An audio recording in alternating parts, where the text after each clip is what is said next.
హోలా! Hello అందరికీ. మనకి March 14థ్ Holi పండుగ నాడు అంటే పౌర్ణమి రోజున సంపూర్ణ చంద్రగ్రహణం వచ్చిందండి. ముందుగా ఈ చంద్రగ్రహణం అంటే ఏంటో చూద్దాము. సన్‌కి, మూన్‌కి మధ్యలో భూమి ఉన్నప్పుడు లూనార్ ఎక్లిప్స్ అంటే చంద్రగ్రహణం అనేది ఏర్పడతది. అంటే సూర్యుని లైట్ మూన్‌కి రీచ్ అవ్వకుండా బ్లాక్ అయిపోతది. దీన్నే చంద్రగ్రహణం అని చెప్పి అంటారు.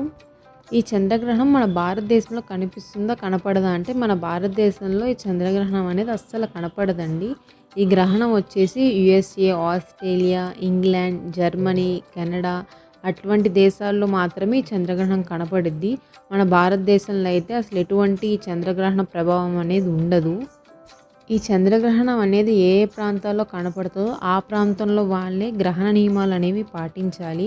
ఇప్పుడు యూఎస్, ఆస్ట్రేలియా, ఇంగ్లాండ్ ఆ సైడ్ కనపడుతుంది కాబట్టి ఆ సైడ్లో మన భారతీయులు ఎవరైనా ఉంటే ఖచ్చితంగా గ్రహణ నియమాలు అనేవి పాటించాలి. అంటే ఆ సమయంలో ప్రెగ్నెంట్ ఉమెన్స్ ఎవరైనా ఉంటే గ్రహణ సమయంలో బయటికి వెళ్ళకుండా ఉండటము. సమయంలో డైరెక్ట్గా చంద్రుని యొక్క కాంతిని చూడకూడదండి. అలానే గ్రహణ సమయంలో మనం తినకూడదేమి. ఒకవేళ ఏమన్నా తినాలనుకుంటే గ్రహణం కంటే ముందే తినేయాలి. లేకపోతే గ్రహణం అయిపోయిన తర్వాత అయినా తినాలి. గ్రహణం మొదలైనప్పుడు పట్టు స్నానం, గ్రహణం అయిపోయిన తర్వాత విడుపు స్నానాలు చేయాలి. అలానే ఈ చంద్రగ్రహణం అయిపోయిన తర్వాత ఇల్లు అనేది శుభ్రం చేసుకోవాలి. అది కూడా ఎవరు చేయాలంటే ఈ గ్రహణం ఏ ఏ దేశాల్లో వాళ్ళకి ప్రభావం ఉంటుందో వాళ్ళు మాత్రమే ఈ గ్రహణ నియమాలు అనేవి పాటించాలండి.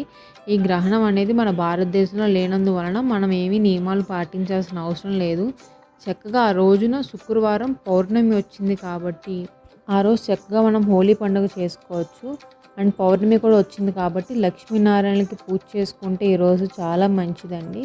కాబట్టి చక్కగా ఈ పౌర్ణమి రోజున లక్ష్మీనారాయణల పూజ చేసుకొని అలానే విదేశాల్లో మీకు కావాల్సిన వాళ్ళు ఎవరైనా ఉంటే గ్రహణ నియమాలు పాటించమని చెప్పండి. Thank you for watching.